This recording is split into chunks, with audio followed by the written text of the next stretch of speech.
everybody. Welcome to another episode of Prevent Cancer podcast. Hi, Sushant. Good morning. Good morning.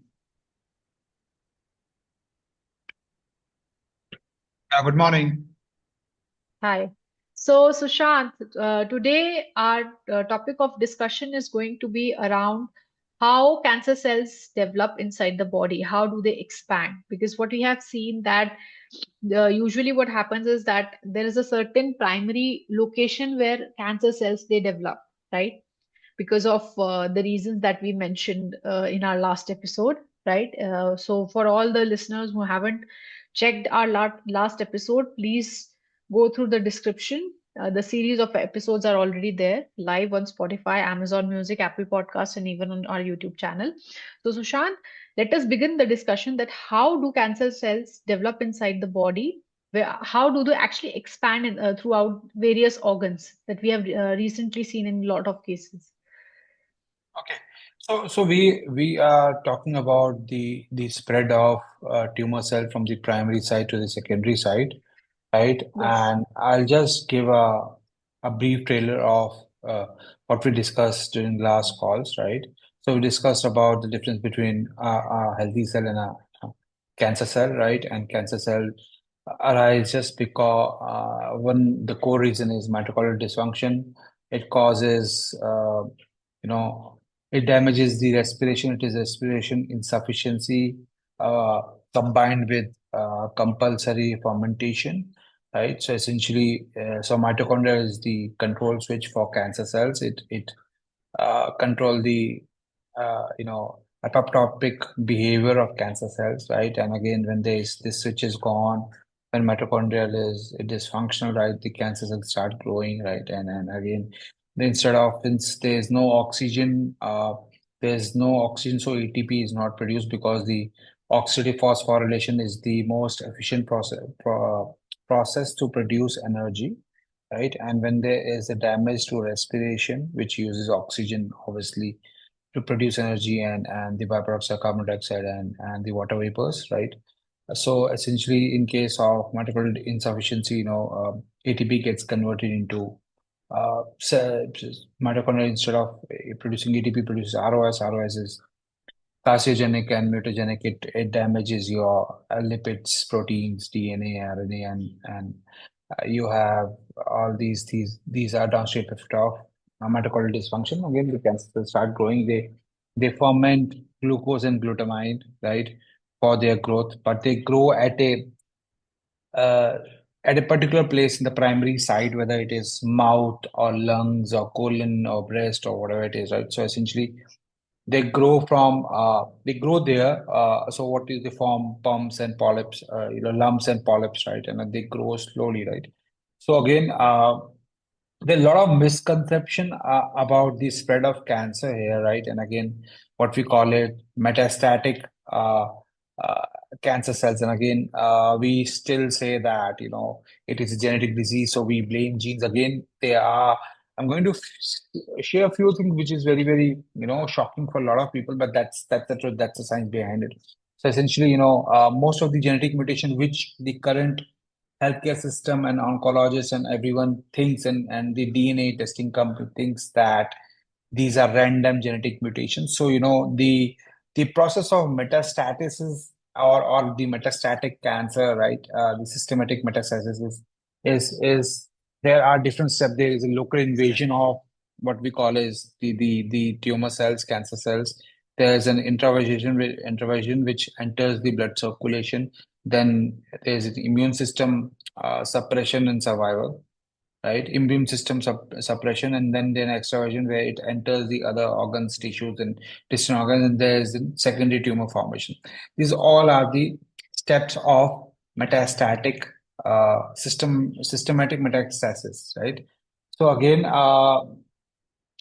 it's too much to ask for a random genetic mutation to do all these things. So there's a lot of misconception around it, right? And again, so what happens is these lumps and polyps and even the benign tumor or maybe malignant tumor, benign tumors or malignant tumors, yeah, they are slowly growing, spreading, which are so again for the people benign is a slow growth of cells which is not cancerous. Malignant is obviously the cancerous cells, right? So essentially they start growing, and again what happens is we have a very sensory system inside our body, right? So they are growing, and then the immune cells, especially macrophages, right? So macrophages are natural metastatic in nature. Macrophages are very strong sort of cells. They even can live in hypoxic environment, the low oxygen environment, and they sense and they enter they are free to move everywhere, right? Unlike so all these the cancer cells, the cells which are become cancers have a limited ability to move to different parts of the body, right? So they start growing at one particular position, and again these macrophages senses it, if there's a normal process, if there's an injury, there's a wound, there's a bacteria, there's an inflammation, right? These macrophage immune cells go to the site and do the repair work, right? That's a normal process, right? So again, and these are genetically programmed. So essentially, they can't sense it as a tumor cell or it's a bacteria. So they just know that okay, I have to kill this thing or I have to repair this stuff, right? So again, when they go to the to the site of cancer cells, they start throwing cytokines growth factor, which further stimulates the cancerous nature, the proliferation of the cancer cells, and again, they become they are fusogenic, so they start fusing with the cancer cells, right? So the immune cells, macrophages, which were using respiration for their energy, have immediately converted from a respiration to a fermentation mode, right? The cytoplasm of where the mitochondria of the macrophages dilutes to the cytoplasm of the tumor cells, and again these macrophages become rogue, they become metastatic cells, right? And again, since they start spreading, they can go anywhere on the site of the injury, so they start spreading, and that's how the cancer spreads. That's how, from a local invasion, which is again the primary tumor site, these macrophages enter the bloodstream, right?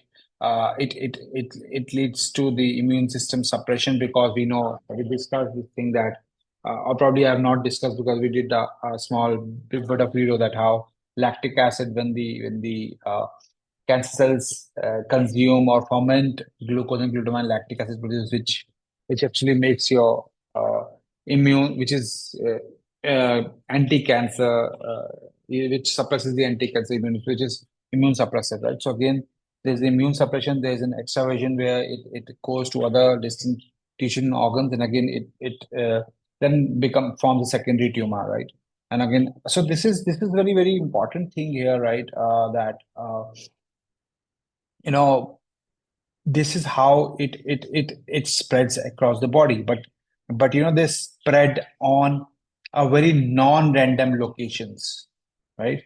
So so probably, if I may ask you, do you know which parts of the body organs bear the most wear and tear, or needs the more repair things, right? So probably, if you know, right?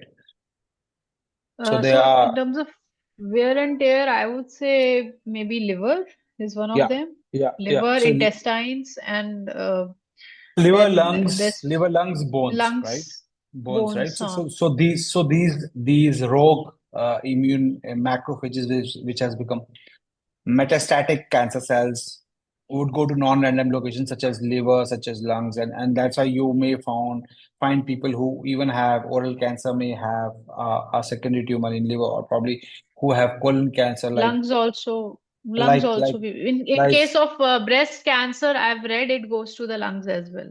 In a Yeah, so lot of these are cases these in are the non-random locations, because so. wherever there is a site of injury or inflammation, the macrophages go and does the repair work, and that's again Hmm. these rogue cells would go and start forming tumor in different, and that's how it spreads to different parts of the body, and the 90% of the cancer deaths is attributed to metastasis, right? So again, Hmm. that is Hmm. that is what we call is growth, and again, so this is something. First of all, your genes mutation is too much to ask for a genes mutation to do all these 4 5 steps for a tumorous cells to become metastatic cancer cell, right? So again, And that is very uh, difficult to understand, to appreciate, to accept this fact, right? Yeah. Yeah, that I agree. That I totally agree with what you've said. Mhm. So now, since we are already talking about the word metastasis here, right?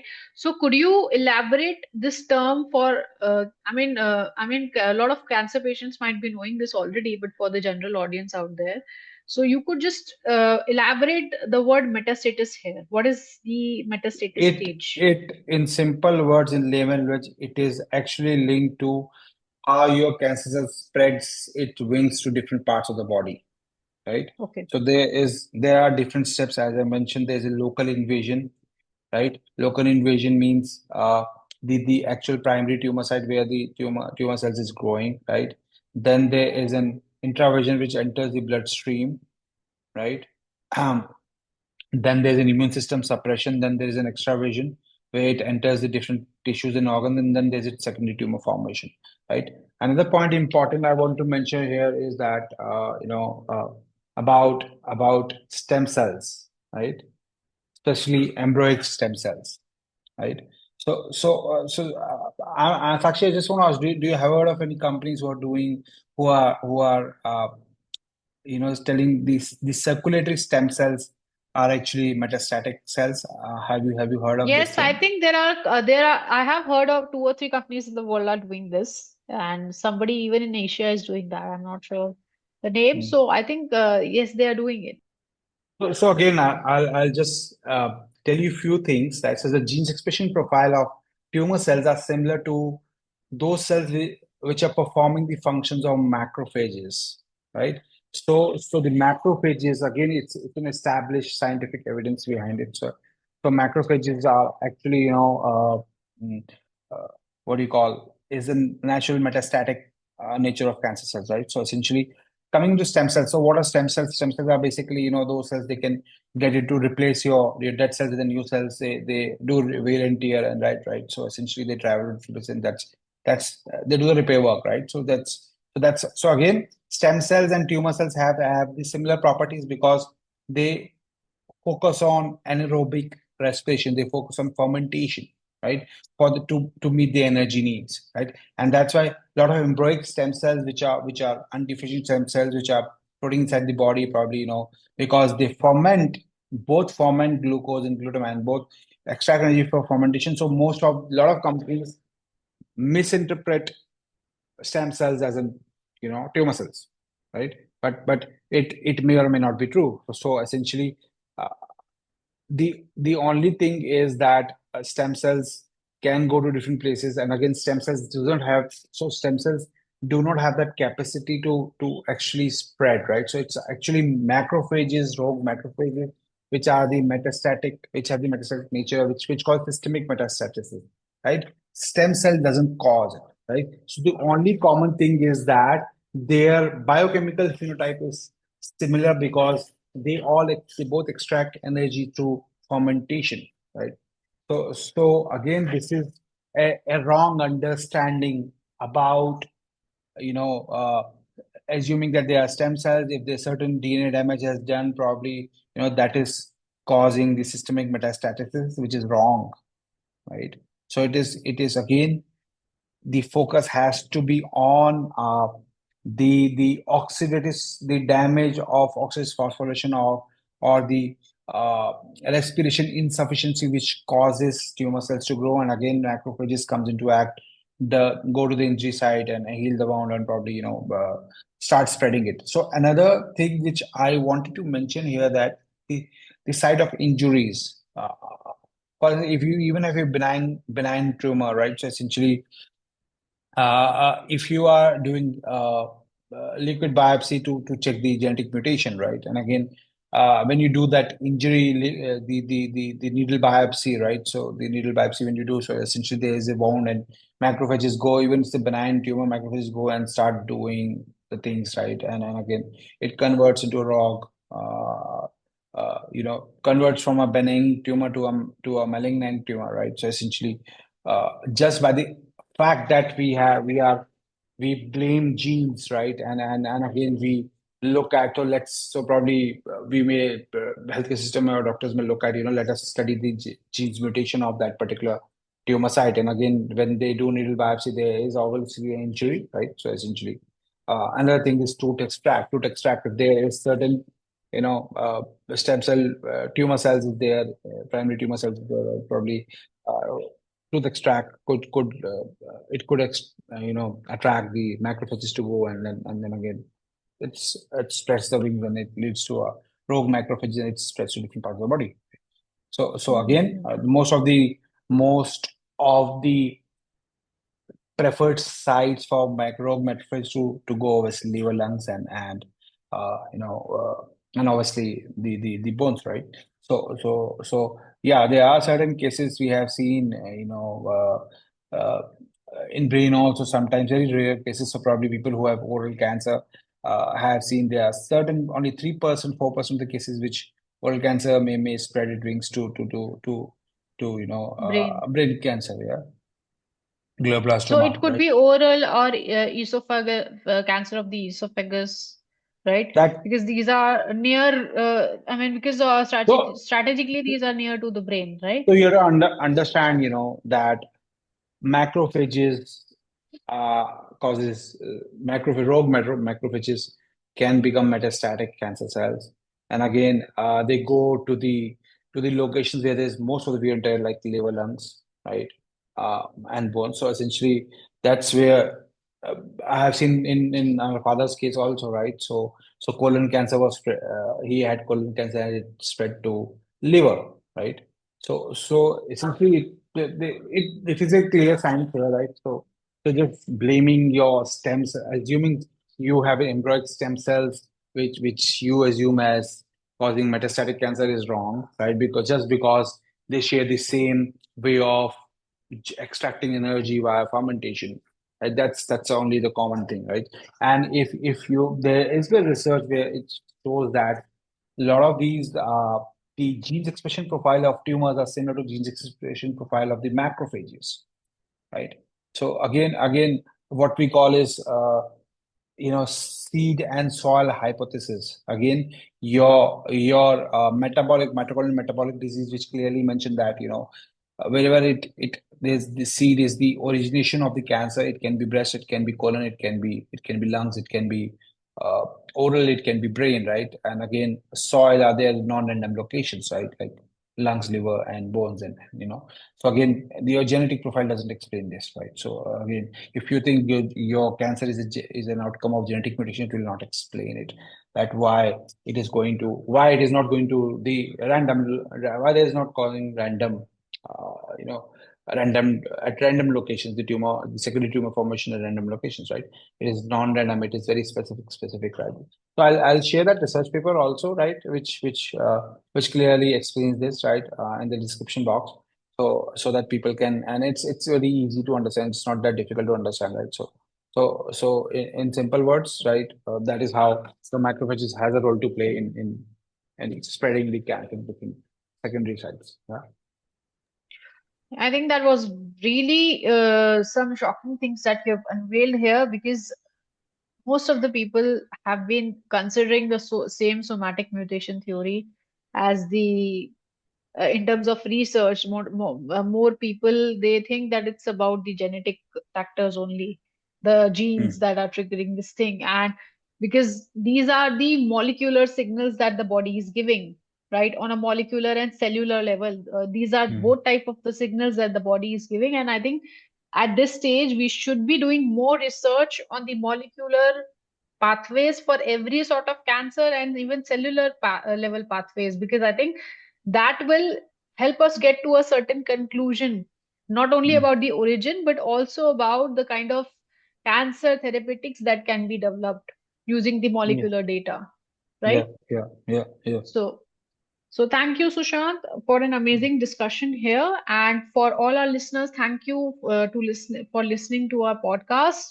So thank you. We will be back with another episode again. Thank you.